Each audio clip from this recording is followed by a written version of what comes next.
Are you an aspiring creative? Maybe you want to be an actor or a voiceover actor? Well, you should be leveraging YouTube. Check out these tips that I'm going to get from Maddie to the Max. She's been able to use her YouTube channel to get her feature film gigs, cartoon gigs. She was even the voice of Happy Frog in the hit game Five Nights at Freddy's. Coming up.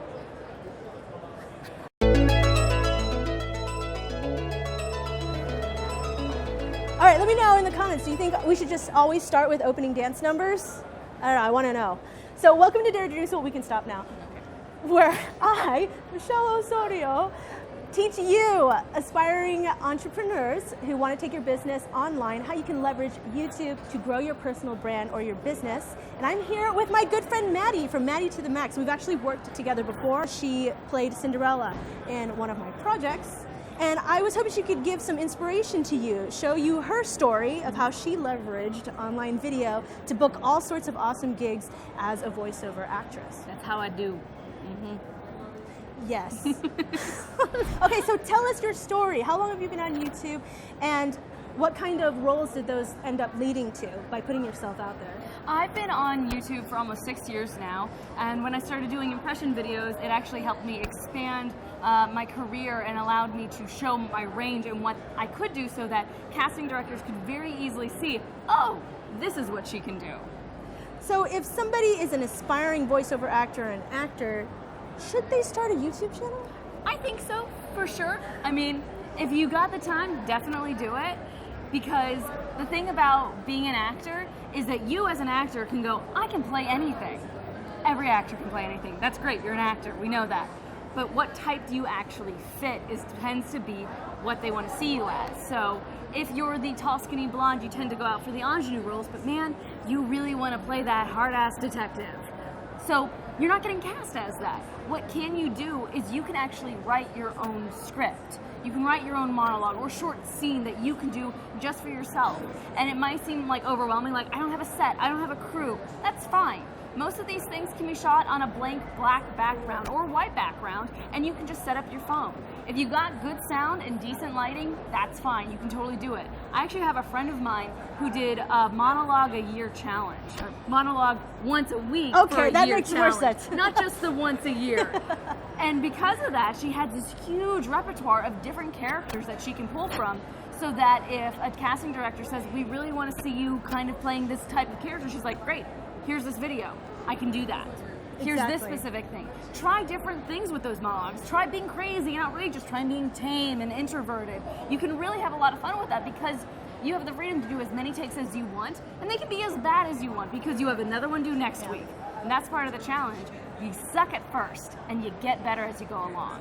Right, exactly. Yeah. So one of my clients, she is an actress, and she was talking about how she wasn't being considered for certain types of roles. Yeah. So I said, then just give them to yourself. Yes. That's the amazing thing about the world we live in today. You don't need those gatekeepers anymore, those casting agents, because you can just put your video on YouTube. So if you want to show people you can play that part, just put yourself in that part. Absolutely. So yeah, I was telling her, network with other directors, other writers, if you want to collaborate. And a really good thing, check out your local film colleges. They are always looking for actors to do stuff for them. Absolutely go there, go talk to the heads of their department, let them know, hey, I'm an actor, I'm looking for this, please would you recommend me to your students? Yeah, and exactly. You can get really good with that. All right, so I'm sure people will be interested to know, how often do you get contacted, and how long did it take since you started your YouTube channel before you started getting approached for roles? Well, actually, my very first impression video is what booked me my big feature films, because a friend of mine sent it to their casting director, and the director said, wow, she has range, let's bring her in. And that booked me one of my very first roles, was one of my first impression videos. That's not necessarily going to happen all the time, but it does happen. I've had Sony reach out to me because of one video that I did for one of their products. So it's not unheard of, and it's definitely, you'll find other YouTubers that will be like, we should collab. I'm also an actor, and I'm looking for so-and-so to fill this part of this thing I'm wanting to make. Be willing to go out there and say, I'm gonna do this. I'm gonna work with you, and it might be bad, but it also might be good. Right. And you'll have a good time with it, and you are all growing at the same time. So as you grow and get better, so will they. Right, so that's the networking aspect Yeah. as well. Not everything has to completely, immediately translate into money or huge success. Right. But yes, building up your networking, that can be hard too. It can so be. having a channel, it's kind of a currency. It is. So it's really important that you have business cards. And they don't have to be the super expensive kind either. You can go down to Office Depot and get some printed out for fairly cheap. And it's really important, especially with something like this.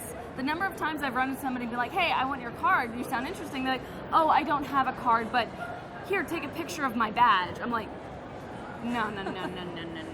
You have a card on you all the time. It's kind of like having a headshot nowadays. Right. Except I've used more business cards than I have my actual headshots. I was going to ask, do you recommend though that actors and entertainers have their photograph on their business cards so people remember them better? I would, for sure. I mean, and certainly in a thing like this, if you have your face there, if your logo isn't something that I already super know, like Hasbro, I'm not going to remember who you are. Right. But if it's like, oh, right, they had this really distinctive necklace that they're always wearing, that's their logo, do that. Like, I know a guy that's wandering around here that has this Egyptian headdress on that he's always wearing in all of his videos and all of his things. So that's his logo. Okay. But if it's just you as an actor, definitely have your headshot there. All right, I wanted to talk about demo reels really quick. So Yeah. can you explain a demo reel maybe to some beginner aspiring actors, or even if they know what it is, how does that play into your YouTube channel? Should you put that on your YouTube channel? I do, for sure.